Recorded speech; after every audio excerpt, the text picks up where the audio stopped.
Davos, stone that drinks the sea. The first thing to come back was the ache in his fingers, the ones that weren't there. The second was the stink of kelp, old fire, and wet rock.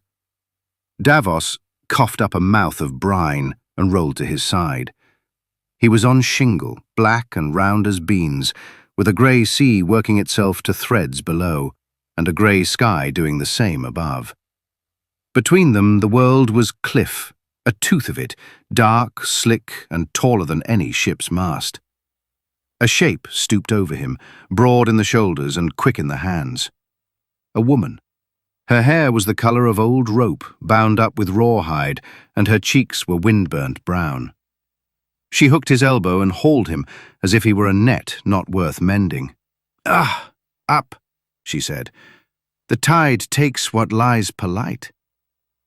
Her words came thick with the north, and something older, the way stones speak when they've been licked by the same waves for 1,000 years.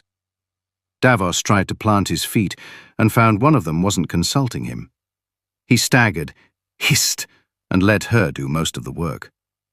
They climbed a goat path he would not have believed from below, straight up the cliff's gullet, cut into steps just deep enough for his toes and just wet enough to hate.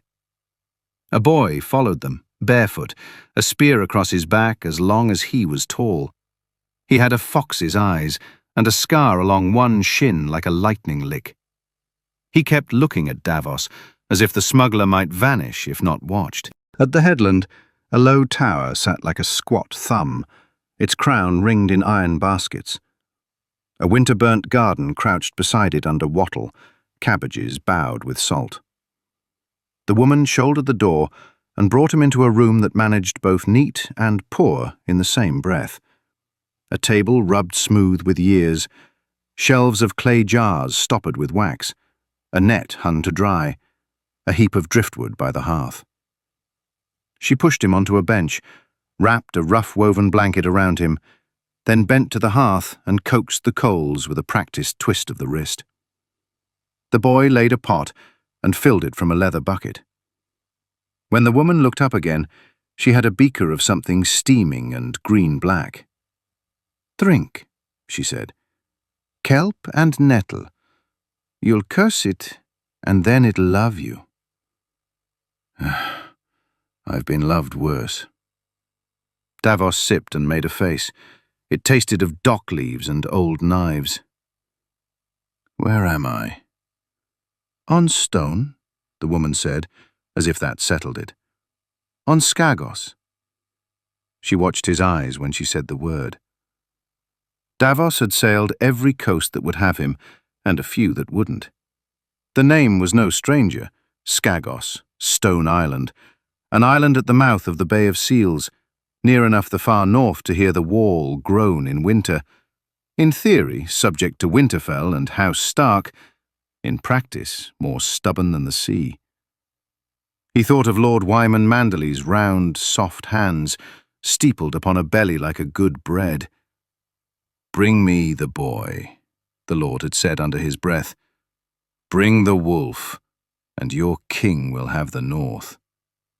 And of Robert Glover tapping a map with a dagger until it quivered, the blade biting a speck of black in the bay. He saw again the water closing over him and the long grey of the next thing, and he sipped the kelp to keep from shaking. "You know the name," the woman said. "I know half the tales men tell when they want to scare boys into staying on their benches," Davos said. "Cannibals, wreckers with false lights, unicorns that are only goats too proud for two horns, and that the island keeps its own council." At that, the woman's mouth did a thing that might have been a smile if it had trusted him more. "Some of that's truth that got drunk on the way home," she said. "Some sober. We keep to ourselves because the world isn't polite, and the world keeps to itself because we aren't."